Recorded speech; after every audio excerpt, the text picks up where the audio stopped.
जब तक एक औरत बच्चे को जन्म देने की तकलीफ से नहीं गुजरती, खुद को अधूरा महसूस करती है। और मैं भी अपने आप को हमेशा अधूरा ही महसूस करती थी, क्योंकि शादी के 8 साल गुजर जाने के बाद भी मुझे औलाद की खुशी नसीब नहीं हुई थी। कभी कभी तो लगता है कि अब मेरी सूनी गोद कभी नहीं भरेगी, मेरी ज़िंदगी में खुशियाँ कभी नहीं आएंगी, मेरे आंगन में बच्चे की किलकारियाँ कभी नहीं गूंजेंगी। मैं हर समय औलाद की खुशी के लिए तरसती रहती। किसी की गोद भरते हुए देखती तो मेरी आंखों में आंसू आ जाते और शिद्दत से मेरा दिल दुआ मांगता कि हे भगवान, मेरी झोली भर दे, मुझे भी माँ बनने का सुख नसीब कर दे। मैं कब तक बे औलाद रहूँगी। लेकिन मेरी दुआओं में असर नहीं था, मैं खाली दामन थी।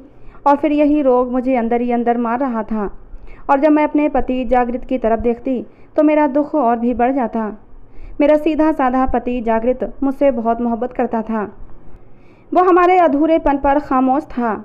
उसने कभी भी मुझे कोई ताना नहीं दिया था या कभी मुझसे औलाद की ख्वाहिश नहीं की थी, बल्कि मुझे परेशान देखता तो मोहब्बत से अपनी बाहों के घेरे में लेकर कहता कि नीता, क्यों ऐसी बातें करती हो, क्यों भगवान से शिकायतें लगाती रहती हो।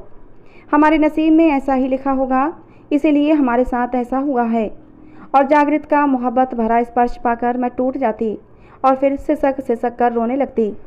धीरे धीरे मैं दिमागी मरीज बनती जा रही थी। खुद को कमरे में ज़्यादातर बंद रखती। अब मैंने किसी के यहाँ जाना भी छोड़ दिया था, क्योंकि अगर किसी फंक्शन में जाती तो लोग बच्चे के बारे में बातें करते कि कब खुशखबरी सुनाओगी। शादी को 8 साल हो गए हैं, अभी तक तुम्हारी गोद क्यों हरी नहीं हुई। पता नहीं क्यों लोग मुझे मेरी इस कमी को भूलने नहीं देते थे, और फिर इसीलिए मैंने लोगों से दूरी बना ली। मैंने बचपन से ही बहुत ही मुश्किल हालात देखे थे। मेरे माँ बाप ने बड़ी मुश्किल से पाई पाई जोड़कर मेरी शादी की थी। जागृत बिल्डिंग बनाने का काम करता था, वो ठेकेदार था, और उससे शादी करके मेरी ज़िंदगी काफ़ी अच्छी गुजर रही थी। और फिर जब शादी के 2 साल तक मेरे यहाँ औलाद नहीं हुई तो मैंने अपनी सास की नज़रों में खटकने लगी। जहाँ तक मुमकिन होता था जागृत मुझे अपनी माँ के तानों से भी बचाता था और दुनिया की नज़रों से भी बचाता था।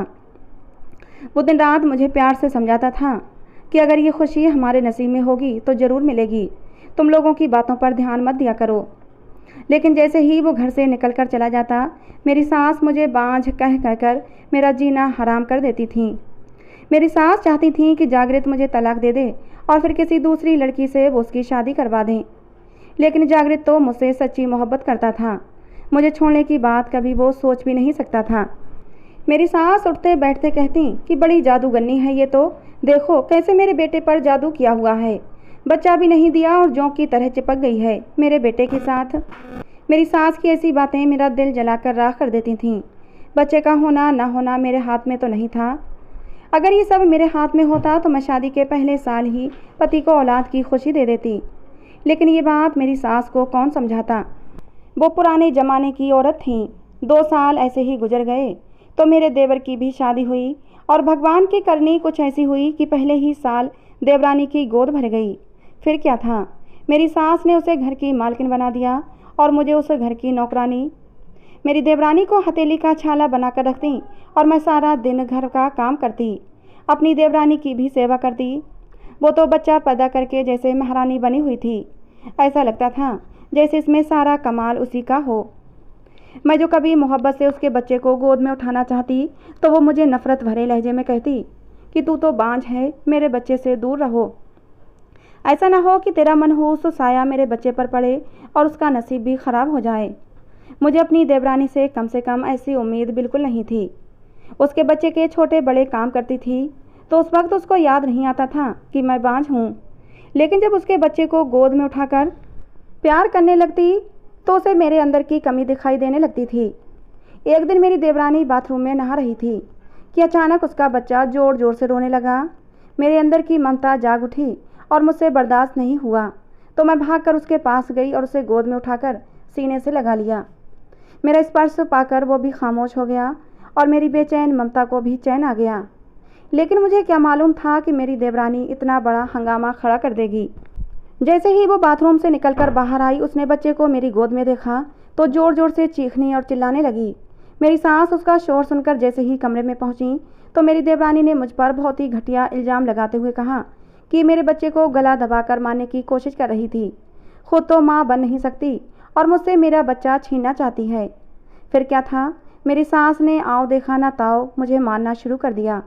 मैं चीखती रही, चिल्लाती रही कि मैं तो बस बच्चे को चुप करवा रही थी, लेकिन मेरी बात पर किसी ने विश्वास नहीं किया। मैं सबकी नज़रों में मुजरिम बन गई थी। मेरी सास ने मुझे धक्के मारकर घर से बाहर निकाल दिया। मैं दरवाजे पर बैठकर रोने लगी।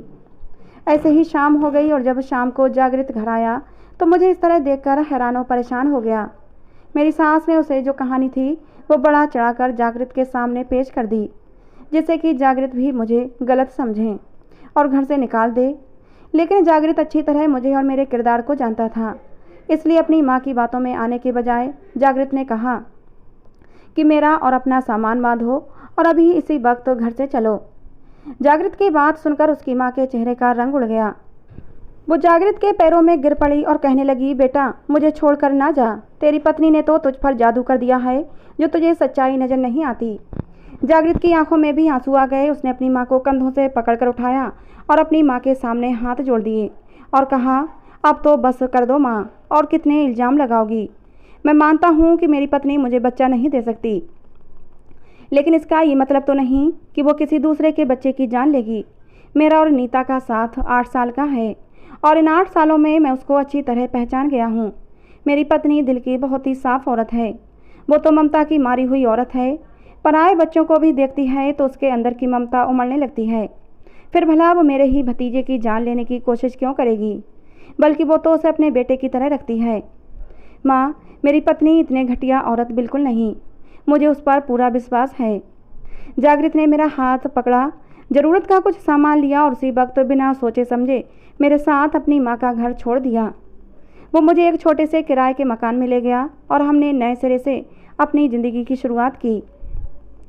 मैं हैरान थी कि जागृत ने किस तरह मेरा साथ निभाया था, जबकि मैं तो उसे एक छोटी सी खुशी देने के काबिल नहीं थी।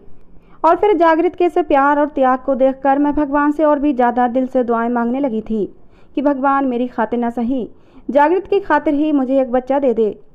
जिस मकान में हम किराए पर रह रहे थे वहाँ पास में ही एक छोटा सा हॉस्पिटल था, जहाँ प्रेग्नेंट औरतें आती थीं और उनकी डिलीवरी के केस भी होते थे। जब मैं उन औरतों को हॉस्पिटल में आते जाते देखती तो मेरे दिल में एक हूक उठती थी। और फिर मैंने एक दिन देखा कि हॉस्पिटल के गेट पर एक बोर्ड लगा हुआ था जिस पर लिखा था कि लेबर रूम की सफाई के लिए एक औरत की ज़रूरत है। मैंने जागृत से कहा कि मैं वहाँ नौकरी करना चाहती हूँ। मेरी बात सुनकर जागृत हैरान हुआ और कहने लगा, तुम्हें किस चीज़ की कमी है जो तुम मैटरनिटी होम में नौकरी की बात कर रही हो। मैंने बहुत ही नरमी से कहा कि क्या पता मैं उनके नाजुक समय में किसी औरत की सेवा करूं तो बदले में मुझे भी बच्चा हो जाए। सुना है ऐसे नाजुक समय में औरतों की दुआएं कबूल हो जाती हैं। मैं भी हर बच्चा पैदा करने वाली औरत से कहूँगी कि वो मेरे लिए भगवान से दुआ करें कि मुझे एक बच्चे की खुशी दे दे। जागृत ने एक दुख भरी नज़र मेरे ऊपर डाली। वो मेरे दुख को अच्छी तरह समझता था और फिर उसने कहा, अगर तुम्हारी खुशी इसी में है तो मैं तुम्हें नहीं रोकूंगा, लेकिन एक बात याद रखना कि बच्चा होना ना होना तुम्हारे या मेरे हाथ में नहीं बल्कि भगवान के हाथ में है। भगवान ने हमारी किस्मत में जो लिखा है वही होगा। मैंने प्यार से जागृत के हाथों को थाम लिया। उसकी यही मोहब्बत तो मुझे जीने की उम्मीद दिया करती थी, वरना लोगों के रवैयों ने तो मुझे जीते जी मार डाला था। मैंने फिर उसी शाम जाकर मैटरनिटी होम की डॉक्टर से बात की और वहाँ लेबर रूम की सफाई का काम मुझे मिल गया। पहले दिन जब मैं लेबर रूम की सफाई के लिए वहाँ काम कर रही थी तो ये देखकर मैं हैरान रह गई थी कि कितनी दर्द और तकलीफ़ के बाद एक औरत बच्चे को जन्म देती हैं, लेकिन बच्चे को गोद में लेते ही वो अपनी सारी तकलीफ़ों को भूल जाती हैं। ऐसा लगता है कि जैसे उसे कभी दर्द ही ना हुआ हो। अपने बच्चे को चूमते हुए उसके चेहरे पर एक सच्ची ममता और खुशी होती है। जब एक औरत अपने बच्चे को ऐसे चूम रही थी तो मेरे दिल ने भी दुआ की कि भगवान कोई ऐसा ही पल मेरी ज़िंदगी में भी डाल दे कि मैं भी अपने बच्चे को ऐसे ही सीने से लगाऊं और मेरी ज़िंदगी के भी सारे दर्द गायब हो जाएं। यहाँ पर सफाई का काम करके मुझे अजीब सा सुकून मिलने लगा था। रोज़ मेरे सामने बच्चे पैदा होते और मैं उन्हें देखकर अपने दिल में दुआ मांगती। जो औरतें तकलीफ में लेबर रूम में आती मैं उनसे भी अपने लिए भगवान से दुआ करवाती और कभी कभी किसी बच्चे को उठाकर सीने से लगाकर अपनी ममता की प्यास भी बुझा लिया करती थी। मेरे ससुराल वालों से अब मेरा कोई संबंध नहीं रहा था और ना ही जागृत चाहता था कि मैं उनसे कोई संबंध रखूं।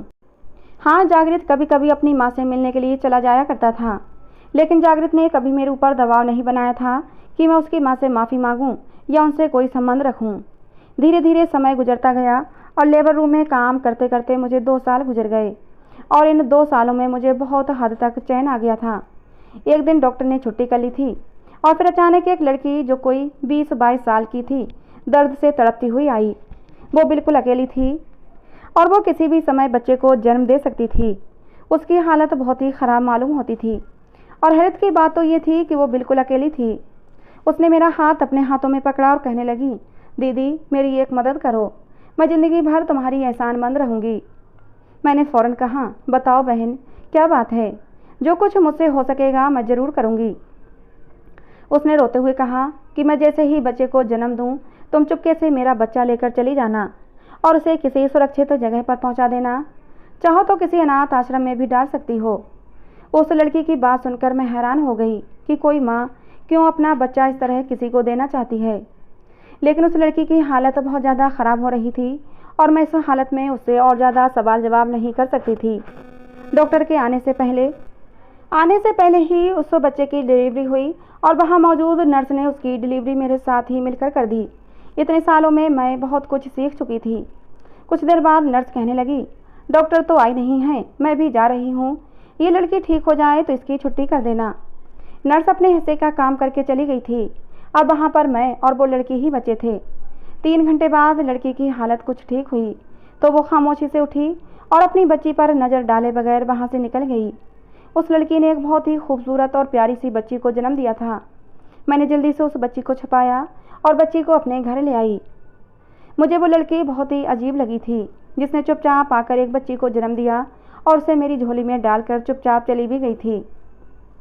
लेकिन खैर जो भी था, मेरे लिए तो ये बहुत ही खुशी की बात थी कि मुझे एक प्यारी सी खूबसूरत सी बच्ची मिल गई थी जिसे मैं माँ बनकर पाल सकती थी। जागृत शाम को घर लौटा तो मुझे बच्ची से खेलता देखकर हैरान हो गया और घबराकर कहने लगा, नीता किसकी बच्ची उठा लाई हो। मैंने जागृत को सब कुछ बता दिया तो वो और भी ज़्यादा परेशान हो गया। कहने लगा, पता नहीं कौन लड़की थी, भला कोई कैसे अपनी बच्ची इस तरह छोड़ कर जा सकती है। तो मुझसे कुछ पूछती तो सही, ऐसा ना हो कि बाद में वो हम पर कोई इल्ज़ाम लगा दे या फिर इस बच्ची की वजह से हम पर कोई मुसीबत आ जाए। मैंने नाराज़गी से जागृत की तरफ देखा और कहा कि भगवान ने मेरी प्रार्थना सुन ली है। इस बच्ची की सूरत में मुझे बहुत बड़ी खुशी दी है। वो तो खुद अपनी खुशी से बच्ची मुझे देकर गई है, तो फिर आपको क्या इतराज़ है।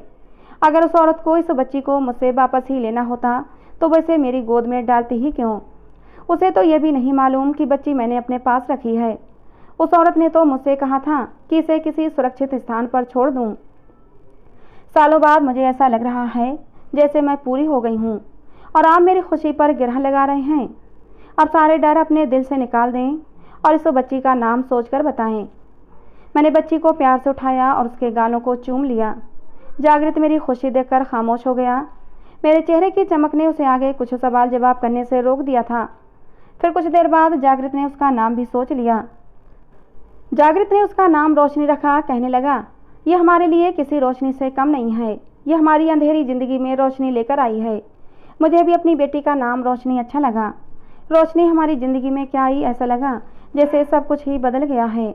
हमने सबको यही बताया था कि वो हमारी बेटी है और वैसे भी यहाँ आसपास कोई भी हमारा अपना नहीं था जो हमसे सवाल जवाब करता। मैंने जागृत से कहकर घर भी बदलवा लिया था और मैटरनिटी होम का काम भी छोड़ दिया था। मैं इस जगह से बहुत दूर चली गई जिससे कि वो औरत मुझे ढूंढती हुई न चली आए और मुझसे मेरी बेटी को छीन कर न ले जाए। हालांकि मुझे विश्वास था कि वो औरत मुझे ढूंढती हुई कभी नहीं आएगी, लेकिन फिर भी मेरे दिल में डर बैठा हुआ था। अब हर गुजरते दिन के साथ मेरी और जागृत की मोहब्बत रोशनी के साथ बढ़ने लगी थी। उसे खोने का ख्याल ही मेरे दिल में आता तो मैं कांप जाती थी। रोशनी को हमारी ज़िंदगी में शामिल हुए 6 महीने भी न गुजरे थे कि हमारी ज़िंदगी की काया पलट ही हो गई थी। जागृत को सरकारी तौर पर कंस्ट्रक्शन का ठेका मिल गया था और फिर देखते ही देखते हमारे हालात पूरी तरह बदल गए थे। हम किराए के घर से अपने मकान में पहुंच गए। हमने एक कार भी खरीद ली थी। घर में हर तरह की सुख सुविधा का सामान था और सबसे बड़ी बात यह थी कि मेरी ममता शांत हो गई थी। मैं और रोशनी एक दूसरे के लिए बहुत ख़ास हो चुके थे। हम एक दूसरे के बगैर एक पल भी नहीं गुजार सकते थे। रोशनी ने जब से आंखें खोली थीं मुझे ही अपनी माँ के रूप में पाया था। उसे तो ये तक मालूम नहीं था कि मैं उसकी माँ नहीं वो 2 साल की थी और ये 2 साल पलक झपकते ही गुजर गए थे। जागृत भी रोशनी को बहुत चाहते थे। उसकी छोटी से छोटी और बड़ी से बड़ी जिद पूरी करने की हर मुमकिन कोशिश करते थे। जब रोशनी अपनी तोतली जबान में जागृत को पापा कहती और जिसे सुनकर जागृत के चेहरे पर चमक आती थी, उस चमक को देखकर मैं भगवान का धन्यवाद करती कि उसने किसी न किसी सूरत हमारे आंगन में खुशियाँ भेज दी थीं। लेकिन जैसे जैसे रोशनी बड़ी हो रही थी, एक बहुत ही अजीब सी चीज़ मैं महसूस कर रही थी। मैं जब भी उसे नहलाती तो मेरे रोंगटे खड़े हो जाते। कई बार मैंने सोचा कि मैं ये बात जागृत को बता दूं, लेकिन फिर मैं डर जाती थी। मैं खामोश हो जाती। मैं किसी भी सूरत रोशनी को खोना नहीं चाहती थी। मुझे डर था कि कहीं जागृत मुझसे मेरी रोशनी को दूर न कर दें। धीरे धीरे रोशनी बड़ी हो रही थी। वो बहुत ही खूबसूरत और प्यारी बच्ची थी। अपनी गुड़िया जैसी नीली आंखों से वो सबका दिल जीत लेती थी। हर कोई हैरान होकर मुझसे पूछता था, क्या ये सच में तुम्हारी बेटी है? ये किस पर गई है? अपने बाप पर गई है और ना ही अपनी माँ पर गई है। ये नीली नीली आंखें कितनी सुंदर हैं। और लोगों की ऐसी बातें सुनकर मैं कांप जाती थी। मुझे डर लगता कि किसी को शक न हो जाए। मुझसे जितना मुमकिन होता था मैं रोशनी को लोगों से छुपा कर रखती थी। खास करके उसकी कमर को छुपा कर रखती थी। उसे पूरे पूरे कपड़े पहनाती जिससे कि लोगों की नज़र उसकी कमर पर न पड़ जाए। धीरे धीरे रोशनी 12 साल की हो चुकी थी और इन गुजरे सालों में जागृत ने इतनी तरक्की कर ली थी कि दुनिया हैरान रह गई थी। और मैं अच्छी तरह जानती थी कि ये सब रोशनी की खुशनसीबी की वजह से हुआ है। वो बच्ची हमारे लिए बहुत ही शुभ साबित हुई थी और हमारे घर ढेर सारी खुशियाँ लेकर आई थी। लेकिन अब भी मैं जब रोशनी की कमर को देखती तो परेशान हो जाती थी। मुझे अजीब अजीब से डर सताने लगते। और फिर एक दिन पूरे 12 साल बाद मेरे घर का दरवाज़ा बजा। मैंने दरवाज़ा खोलकर देखा तो मेरी सास मेरे सामने खड़ी थी। सास को देखकर मैं एकदम हक्का बक्का रह गई। अचानक वो मेरे पैरों में गिर गईं और मुझसे माफ़ी मांगने लगीं। मेरी सास ने मुझसे रोते हुए बताया कि छोटी बहू ने उन्हें धक्के देकर घर से निकाल दिया है। उनकी सारी जायदाद अपने बच्चे के नाम धोखे से करवा ली है और खाली हाथ उन्हें घर से निकाल दिया है। वो बहुत ज़्यादा परेशान थीं क्योंकि उनके पास कोई दूसरा सहारा नहीं था। वो बहुत मुश्किल से हमारा घर ढूंढती हुई यहाँ तक पहुँची थीं। काफ़ी समय से जागृत ने भी उनकी कोई खैर खबर नहीं ली थी, इसलिए उन्हें हमारा घर तलाश करने में दिक्कतों का सामना करना पड़ा था। मैं अपनी सास की हालत देखकर परेशान हो गई थी। वो तो लंबी चौड़ी सी औरत थीं। इतना दमखम था कि हाथ पकड़कर उन्होंने मुझे घर से बाहर निकाल दिया था और आज उनकी ऐसी हालत थी कि उनसे ठीक से खड़ा भी नहीं हुआ जा रहा था। मैंने उन्हें अंदर बिठाया और रोशनी को आवाज़ दी कि पानी लेकर आओ। मेरी सास ने रोशनी को देखा तो हैरान हुई और जब मैंने उन्हें बताया कि ये मेरी बेटी है तो वो हैरान होने के साथ साथ खुश भी हो गई। उन्होंने जल्दी से उठकर रोशनी को गले लगा लिया और रोते हुए बोली, मैं बहुत बुरी औरत हूँ। मैंने तुम पर बहुत जुल्म किए हैं। देखो ना, जब तक मेरा साया तुम पर था तो तुम माँ नहीं बनी, लेकिन मुझसे दूर होते ही माँ भी बन गई और आज बहुत खुश भी हो। मैंने अपनी सास को तसल्ली दी। मैंने कहा कि मैंने आपको माफ़ कर दिया है। आप आराम से इस घर में रह सकती हो क्योंकि ये भी आपका ही घर है। मेरी सास ने मुझे रोते हुए गले से लगा लिया और फिर वो रोशनी के साथ बातों में लग गईं। रोशनी भी अपनी दादी को देखकर बहुत खुश थी। वो हमारे घर की तन्हाई से तंग आ चुकी थी और स्कूल में जब भी लड़कियां अपनी दादी के किस्से सुनाती तो वो आकर मुझसे सवाल करती थी कि मेरी दादी कहाँ है, और इस सवाल पर मैं खामोश हो जाया करती थी। और आज दादी पोती बातों में बिजी थीं। पता नहीं रोशनी उन्हें कौन कौन से किस्से सुना रही थी। उसकी खुशी देखने लायक थी। शाम को जागृत घर लौटे तो अपनी माँ को देखकर बहुत खुश हुए थे और जब उन्हें पता चला कि मैंने उनकी माँ को माफ़ कर दिया है तो उन्होंने मुझे बहुत ही मोहब्बत भरी नज़रों से देखा था। ऐसे ही हंसते खेलते दिन गुजर रहे थे। गर्मियों के दिन थे। रोशनी उसकी दादी अपने कमरे में थी और मैं अपने घर के कामों में बिजी थी। लेकिन न जाने कैसे रोशनी की दादी की नज़र रोशनी की कमर पर पड़ गई। जिस बात को मैं डर की वजह से आज तक छुपाती आई थी वो बात मेरी सास के आगे खुल ही गई थी। वो जल्दी से मेरे पास किचन में आई और कहने लगी, बहू क्या तुमने रोशनी की कमर देखी है? उनकी बात सुनकर मैं घबरा गई और कहा कि हाँ माँ, ऐसी भी कौन सी बड़ी बात है, बेटी है वो मेरी। नहलाते धुलाते मैंने उसकी कमर को कई बार देखा है। मैं अपनी सास की बात को चुटकियों में उड़ा देना चाहती थी, इसलिए काम में लगे लगे मैंने ऐसे ही बेध्यानी में जवाब दिया। लेकिन मेरी सास के चेहरे के हाव भाव बता रहे थे कि ये कोई छोटी बात नहीं है। हालांकि ये बात तो मैं भी नहीं जानती थी कि मेरी बेटी के साथ क्या प्रॉब्लम है। मेरी सास ने मेरा हाथ पकड़ा और मुझे रोशनी के पास ले गई। रोशनी बेड पर औंधी लेटी हुई पेपर पर कुछ ड्राइंग बना रही थी। मेरी सास ने रोशनी के कमर से फ्रॉक हटा दी और फिर उसकी कमर की तरफ इशारा किया। कहने लगी, मैं इसकी बात कर रही हूँ। मैंने डरते हुए कहा कि हाँ, मैंने इसे देखा है, लेकिन मुझे नहीं मालूम ये क्या है। मेरी बात सुनकर मेरी सास ने बहुत ही अजीब नज़रों से मुझे देखा और कहने लगी, क्या सच में तुम्हें नहीं पता? क्या तुमने इस बच्चे के पैदा होने के लिए किसी बहुत बड़े पहुंचे हुए बाबा का सहारा नहीं लिया था? मेरी सास मुझे शक भरी नज़रों से देख रही थी और फिर अचानक ही मेरे मुंह से निकल गया कि हाँ अम्मा, मैंने रोशनी की पैदा होने के लिए एक बहुत बड़े बाबा का सहारा लिया था। उन्होंने कुछ ऐसे जादू टोटके किए थे जिससे मुझे जल्दी ही बच्चे की खुशी मिले। वो बहुत ही अच्छे बाबा हैं, उन्हीं की वजह से आज रोशनी मेरे पास है। मेरा इतना सुनते ही मेरी सास एकदम से शांत हो गई और मुस्कुराते हुए कहने लगी, यही वजह है कि इसकी कमर पर ये निशान बना हुआ है। जरूर वो बाबा कोई बहुत ही पहुँचे हुए बाबा होंगे। ऐसे निशान तो बहुत ही शुभ बच्चों के शरीर पर पाए जाते हैं। ये पैदाइशी निशान होते हैं। तुम्हारी रोशनी तो बहुत ही शुभ और भगवान के द्वारा दिया गया तुम्हारे लिए बहुत ही बड़ा उपहार है। अपनी सास की बात सुनकर मैं हैरान हुई। अगर रोशनी की असली माँ ने रोशनी के लिए किसी बाबा का दरवाज़ा खटखटाया था, तब कहीं जाकर रोशनी को उसने जन्म दिया था, तो फिर वो रोशनी को यूं बेसहारा छोड़कर क्यों चली गई थी? इस हालत में तो रोशनी उसे बहुत ज़्यादा प्यारी होनी चाहिए थी। मैं आज तक डर के मारे इसी निशान को छुपाती चली आ रही थी। मुझे डर लगता था कि कहीं ये कोई ख़ानदानी निशान ना हो। अगर इस निशान को कोई देखकर पहचान लेगा तो हो सकता है रोशनी मुझसे छिन जाए। डर की वजह से मैंने जागृत को भी नहीं बताया था, क्योंकि जागृत बहुत ही उसूलों वाला आदमी था। अगर वो रोशनी की पीठ पर यह ख़ानदानी निशान देख लेता तो वो ज़रूर उसको उसके असली माँ बाप तक पहुँचाने की कोशिश करता। लेकिन आज मुझे अपने इस सवाल का जवाब मिल गया था कि रोशनी की कमर पर यह निशान क्यों था। मेरे दिल से अब डर ख़त्म हो चुका था। लेकिन एक दिन मैं रोशनी की 15-20 सालगिरह के लिए कुछ सामान खरीदने मार्केट गई तो एक औरत मुझसे टकरा गई। पहली नज़र में मैं पहचान गई थी कि यह वही औरत है जिसने रोशनी को मेरी गोद में डाला था। उस औरत को देखकर मेरी सांस अटक गई थी। मैं कभी सपने में भी नहीं सोच सकती थी कि वो औरत ज़िंदगी में मुझे दोबारा मिलेगी। उस औरत का हाल बहुत ही ख़राब हो रहा था। फुटपाथ पर एक कंबल बिछा हुआ था जिस पर उसके बराबर में एक आदमी लेटा हुआ था। वो जल्दी से उठकर मेरे पास आई थी। उसकी आंखें गीली हो गईं। उसने बहुत ही धीरे से मुझसे पूछा था, मेरी बेटी कैसी है? मैं डर गई थी। मैंने डरते डरते बता दिया कि तुम्हारी बेटी बिल्कुल ठीक है।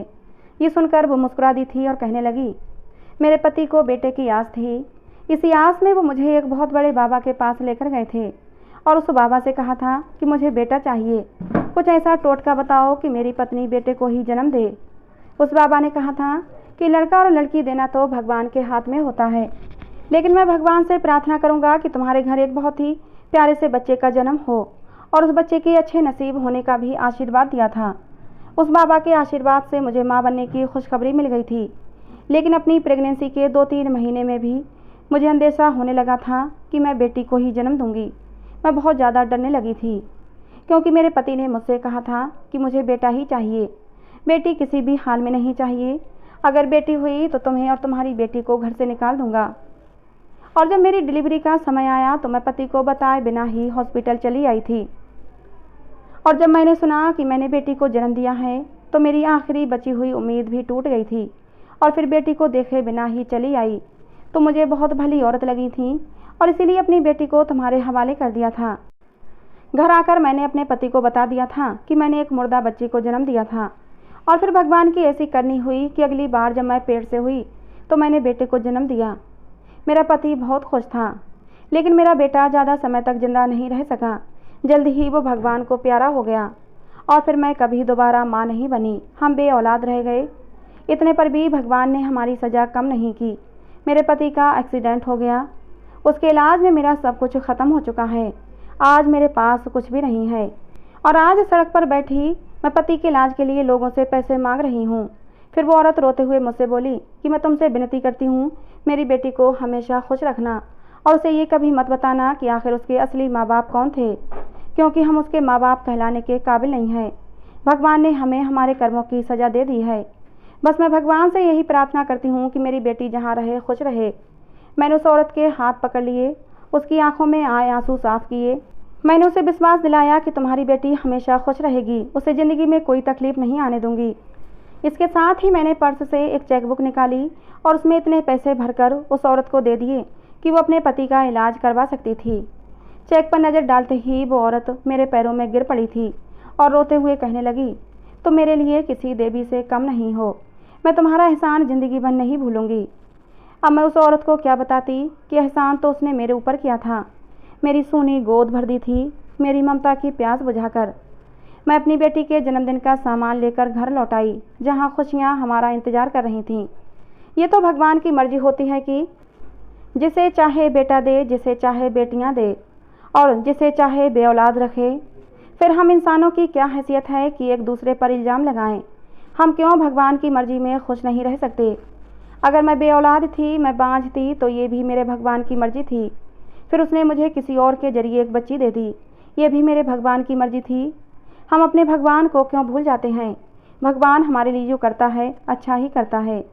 तो दोस्तों, आज की हमारी कहानी आपको कैसी लगी कमेंट बॉक्स में ज़रूर बताना। पसंद आई हो तो प्लीज़ लाइक करना। ऐसी और कहानियों के लिए हमारे चैनल को सब्सक्राइब करना। मिलते हैं दोस्तों अगली किसी नई कहानी में।